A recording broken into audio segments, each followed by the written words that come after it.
नमस्कार, मैं हूं आपके साथ प्रगति और आप देख रहे हैं टोटल टीवी। खबरों की शुरुआत बड़ी खबर से करेंगे, जहां किसान आज दिल्ली कूच करेंगे। सुबह 11 बजे दिल्ली कूच करेंगे किसान।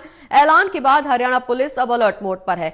सभी बॉर्डर्स पर किसानों को रोकने के लिए कड़ा पहरा पुलिस की तरफ से लगाया गया है। कुंडी सिंगू बॉर्डर पर 6 लेयर की बैरिकेडिंग भी की गई है। कंक्रीट पत्थर कटीले तार से बॉर्डर सील कर दिया गया है। नेशनल हाईवे 44 पर धारा 144 भी लागू कर दी गई है। बता दें कि किसानों को रोकने के लिए पुलिस की तरफ से इंतजाम पुख्ता किए गए हैं। तो बड़ी खबर, जहां किसानों का आज दिल्ली कूच का ऐलान है। हालांकि इस दौरान सरकार की तरफ से शांति बनाए रखने की अपील जरूर की गई है, लेकिन किसानों को रोकने के लिए पुलिस की तरफ से भी इंतजाम पुख्ता किए गए हैं। किसान आज दिल्ली कूच करेंगे, इसको लेकर के सभी सीमाएं सील कर दी गई हैं। तस्वीरें आपकी टीवी स्क्रीन पर, जहां पुलिस प्रशासन लगातार बना हुआ है। टीकरी बॉर्डर पर सीधी तस्वीरें आप देख रहे हैं, जिस तरह से पुलिस व्यवस्था यहां पर सुरक्षा बलों ने संभाली हुई है, वो कहीं ना कहीं अब आगे आने वाले समय में स्थिति और चिंताजनक करती हुई नजर आ रही है। क्योंकि एक तरफ किसानों की तरफ से ऐलान किया गया है, वो दिल्ली कूच करेंगे। 11 बजे दिल्ली कूच करने की तैयारी में है किसान, और ऐसे में टीकरी बॉर्डर की सीधी तस्वीरें आप देख रहे हैं, जहां 6 लेयर बैरिकेडिंग के साथ सुरक्षा बल मौके पर मौजूद है। पुलिस की तरफ से इंतजाम पुख्ता किए गए हैं।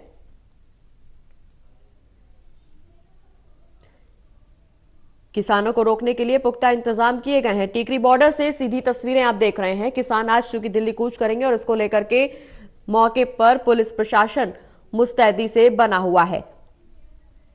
6 लेयर की बैरिकेडिंग के साथ पुलिस प्रशासन ने मोर्चा संभाला हुआ है। दिल्ली की सीमाओं पर अलर्ट भी जारी किया गया है। लेकिन ये तस्वीरें जो हैं वो टीकरी बॉर्डर की सीधे आपकी टीवी स्क्रीन पर, जहां पुलिस प्रशासन की तरफ से इंतजाम पुख्ता किए गए हैं। बता दें आपको, ये किसानों को रोकने के लिए पुख्ता इंतजाम किए गए हैं, और दिल्ली पुलिस की तरफ से भी व्यवस्थाएं चाक चौबंद रखी गई हैं। किसानों के आंदोलन को देखते हुए पुलिस अलर्ट मोड पर है। चूंकि आज किसानों की तरफ से दिल्ली कूच का ऐलान किया गया था। बता दें कि 4 दौर की बातचीत हो चुकी है, और फिलहाल कोई सहमति नहीं बन पाई है। हमारे साथ एसोसिएट एडिटर देवेंद्र कथुरिया जी फोन लाइन पर जुड़े हुए हैं। देवेंद्र जी, जिस तरह से किसानों को रोकने के लिए पुख्ता इंतजाम किए गए हैं, आपकी मौजूदगी कहां है, वहां पर क्या कुछ हाल? क्योंकि पुलिस प्रशासन ने सख्ती और ज्यादा तेज कर दी है, सख्ती बरतना शुरू कर दिया है। किसी भी हाल में किसानों को आगे बढ़ने से रोका जा रहा है। सरकार की तरफ से भी अपील यही की जा रही है कि शांति व्यवस्था बनाए रखी जाए, लेकिन किसानों ने साफ कर दिया है कि सरकार की तरफ से उनकी बात नहीं मानी गई है। सरकार की तरफ से जो प्रस्ताव रखा गया था किसानों के सामने, उसे भी खारिज कर दिया गया है। अब एक बार फिर से किसानों का दिल्ली कूच को लेकर ऐलान है। देखिए प्रगति, मैं चंडीगढ़ में मौजूद हूं। देर रात डीजीपी हरियाणा ने डीजीपी पंजाब को एक चिट्ठी लिखी थी, इमरजेंसी लेटर उसको मान सकते हैं। पंजाब के डीजीपी को हरियाणा के डीजीपी ने कहा है कि बॉर्डर पर, हरियाणा पंजाब के बॉर्डर पर जो किसान प्रदर्शनकारी हैं, उनके पास हैवी अर्थ मूविंग इक्विपमेंट्स हैं, जिनमें जेसीबी, क्रेन्स हैं, और उसके अलावा ऐसी मशीनें हैं जिससे पत्थर को काटा जा सकता है और गहरे तक खुदाई कर सकते हैं। जो जिस तरीके से किसानों ने ऐलान किया हुआ है कि हम आज दिल्ली कूच करेंगे, और समय 11 बजे का था, डेडलाइन बेहद नजदीक आ चुके हैं, और अब जब हम बात कर रहे हैं, मेरे को नहीं लगता कि कोई बातचीत का माहौल एकदम तैयार हो सकता है, या किसान पीछे मुड़कर देखेंगे। किसान हुंकार भर रहे हैं। और एक चीज और आप बताऊं, सिरसा, फतेहाबाद, डब वाली जो पंजाब का बॉर्डर हरियाणा के उन जिलों से लगता है, वहां के किसानों ने कहा है कि अगर शंभू बॉर्डर और कैथल खनौरी जो पंजाब हरियाणा का बॉर्डर है, अगर वहां से किसान हरियाणा में दाखिल होते हैं, तो पंजाब के किसान सिरसा, फतेहाबाद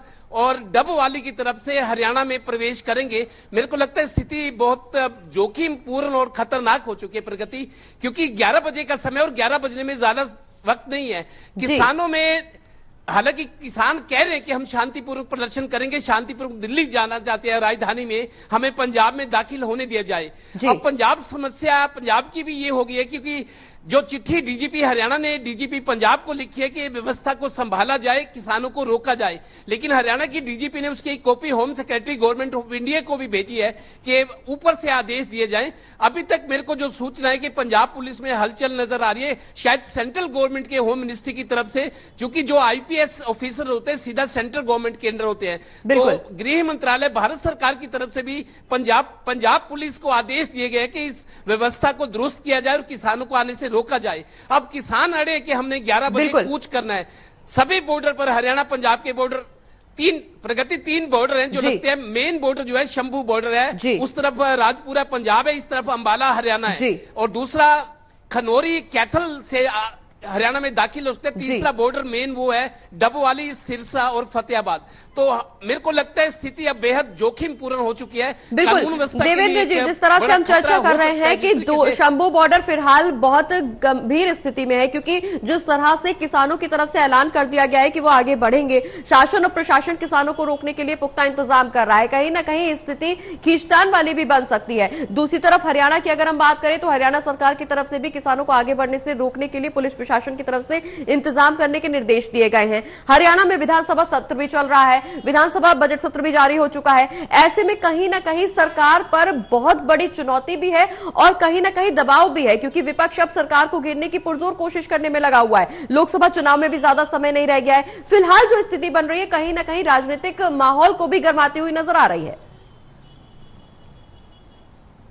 प्रगति बिल्कुल, देखिए हरियाणा सरकार पूरी, जिसमें विपक्ष भी है और सत्ता पक्ष भी है, वो विधानसभा बजट सत्र में बिजी है। कल पहला दिन था, राज्यपाल का अभिभाषण हुआ है, आज अभिभाषण पर चर्चा है और शायद विपक्ष किसानों के मुद्दे को घेरेगा। हरियाणा विधानसभा में आज विपक्ष ने किसानों का मुद्दा कल भी उठाया था, सदन से बाहर आकर, चूंकि कल राज्यपाल का अभिभाषण था, अंदर बात नहीं हो सकती थी, लेकिन मीडिया के सामने विपक्ष के नेताओं कुलदीप वत्स है, कांग्रेस के विधायक थे, बीबी बत्रा है कांग्रेस के विधायक, उन्होंने हरियाणा सरकार के खिलाफ अविश्वास प्रस्ताव लाने की बात भी कही है, और जिस पर 22 फरवरी को कल चर्चा होनी है। सरकार पूरी विधानसभा सदन में मौजूद है, विपक्ष भी वहां है, लेकिन किसानों का मुद्दा मेरे को लगता है अब सबसे प्रायोरिटी वाला मुद्दा है, सरकार के लिए, विपक्ष के लिए, किसानों के लिए और भारत सरकार के लिए भी मैं कहूंगा। जी बिल्कुल देवेंद्र जी, जिस तरह से फिलहाल दिल्ली को लेकर के कूच करने की तैयारी में है किसान, कहीं ना कहीं पंजाब, हरियाणा और दिल्ली, तीनों की सीमाएं और तीनों ही राज्यों की सरकारें फिलहाल परेशान नजर आ रही हैं, क्योंकि जिस तरह से किसान आंदोलन एक बार फिर से उग्र होता हुआ नजर आ रहा है। चार दौर की बात हो चुकी है, लेकिन चौथे दौर की बातचीत में उम्मीद ये जताई जा रही थी कि कहीं ना कहीं समर्थन मिल जाएगा,